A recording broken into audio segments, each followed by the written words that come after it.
अंतरवाली सराटीपासून वाशी आणि मुंबईपर्यंत मराठा आरक्षणासाठी उभारलेले आंदोलन, लाखोंच्या संख्येने रस्त्यावर उतरलेला मराठा समाज आणि आंदोलनाचा चेहरा ठरलेले मनोज जरांगे पाटील. मात्र आज एक गंभीर प्रश्न उपस्थित होतोय, ते म्हणजे मनोज जरांगे पाटील फसले का? सरकारने पुन्हा एकदा GRच्या नावाखाली दिशाभूल केली आहे का? आणि या सगळ्यांचा फटका थेट मराठा समाजाला बसतोय का? याबद्दल मी तुम्हाला या व्हिडिओमध्ये सांगणार आहे. नमस्कार, मी ज्ञानेश्वर रेड्डी, तुम्ही पाहताय TOD मराठी. मराठा आरक्षणाच्या आंदोलनाचा चेहरा ठरलेले मनोज जरांगे पाटील आज पुन्हा एकदा चर्चेत आहेत. अंतरवाली सराटीपासून वाशी आणि मुंबईपर्यंत गेलेलं हे आंदोलन सरकारवर प्रचंड दबाव निर्माण करणारं ठरलं होतं. मात्र आता प्रश्न उपस्थित होतोय की या आंदोलनातून मराठा समाजाच्या पदरी नेमकं काय पडलं? सरकारने पुन्हा शासन निर्णयाच्या नावाखाली समाजाची दिशाभूल केली आहे का? आणि याचा फटका थेट मराठा समाजाला बसतोय का? असे अनेक प्रश्न आज उभे राहतात. मराठा समाजाला आरक्षण मिळावं यासाठी गेल्या अनेक वर्षापासून विविध पातळ्यांवर प्रयत्न सुरू होते. काही नेते कार्यकर्ते न्यायालयात लढत होते, तर काही समित्यांच्या अहवालाची प्रतीक्षा केली जात होती. जेव्हा जेव्हा मराठा समाजाने रस्त्यावर उतरून आंदोलन उभारलं, तेव्हा तेव्हा सरकारला निर्णय घ्यावा लागला.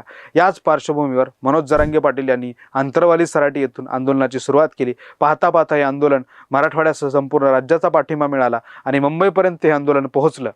या दबावानंतर मुख्यमंत्री देवेंद्र फडणवीस यांनी यासाठी उपसमिती स्थापन केली आणि या समितीचा अध्यक्ष म्हणून मंत्री राधाकृष्ण विखे पाटील यांच्यावर जबाबदारी देण्यात आली. दिनांक 2 सप्टेंबर 2025 रोजी राज्य सरकारने एक महत्त्वाचा शासन निर्णय काढला.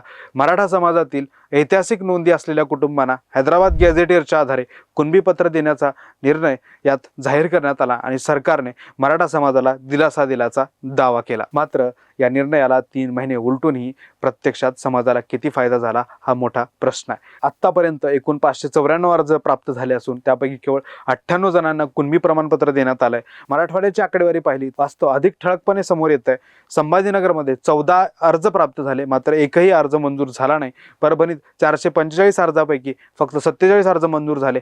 जालन्यामध्ये 78 अर्जापैकी केवळ 8 अर्ज मान्य झाले. हिंगोलीमध्ये 5 अर्जापैकी 3 अर्ज मंजूर झाले. नांदेडमध्ये प्राप्त झालेल्या सर्व 5 अर्जांना मंजुरी मिळाली. बीडमध्ये 12 पैकी 9 अर्ज मंजूर झाले. लातूरमध्ये 12 पैकी 9 अर्जांना मंजुरी मिळाली, तर धाराशिवमध्ये 13 अर्जापैकी फक्त 4 अर्ज मंजूर झालेत. एकीकडे शासन निर्णय, गॅझेटियर आणि घोषणांचा गाजावाजा सुरू असताना दुसरीकडे मात्र अत्यंत कमी प्रमाणात कुणबी प्रमाणपत्र दिली जात असल्याचं चित्र पाहायला मिळतंय. त्यामुळे हा निर्णय केवळ कागदावरच मर्यादित राहिला का, असा सवाल मराठा समाजातून उपस्थित केला जातोय. तसंच अर्ज देखील कमी प्रमाणात येत असल्यामुळं हैदराबाद गॅझेटनुसार कुणबी नोंदी आहेत की नाही हा देखील प्रश्न उभा राहतोय. मात्र या GRवर सुरुवातीपासूनच काही जाणकारांनी शंका व्यक्त केल्या होत्या. यामध्ये मराठा आरक्षणाची याचिकाकर्ते विनोद पाटील यांनी स्पष्टपणे म्हटलं होतं की सरकारने काढलेल्या या GRमुळे समाजाला टाचणी एवढाही फायदा होणार नाही. तर मराठा महासंघाचे अध्यक्ष राजेंद्र कोंडरे यांचंही मत होतं की GR निघाला म्हणजे सरसकट आरक्षण मिळालं असा अर्थ काढता येत नाही. त्यांच्या मते जास्तीत जास्त मराठवाड्यातील 8 ते 10% लोकांनाच याचा फायदा होऊ शकतो, राजेंद्र कोंडरे यांनी स्पष्टपणे सांगितलं होतं. या संपूर्ण प्रक्रियेत OBC आरक्षणाचाही मुद्दा तितकाच महत्त्वाचा आहे. कुणबी हे OBC प्रवर्गात येतात. मोठ्या प्रमाणावर मराठा समाजाला कुणबी प्रमाणपत्र दिली गेली तर OBC आरक्षणावर परिणाम होईल का, असा प्रश्न उपस्थित होतो. सरकार मात्र वारंवार सांगतंय की OBC आरक्षणाला कुठलाही धक्का बसणार नाही. मुख्यमंत्री देवेंद्र फडणवीस असो की उपमुख्यमंत्री एकनाथ शिंदे यांनी हीच भूमिका मांडली होती. मात्र OBC संघटना आणि नेते याबाबत साशंक आहेत. त्यामुळेच प्रशासनाकडून संथ गतीनं प्रक्रिया राबवली जात असल्याचा आरोप जरांगे पाटलांनी केलाय.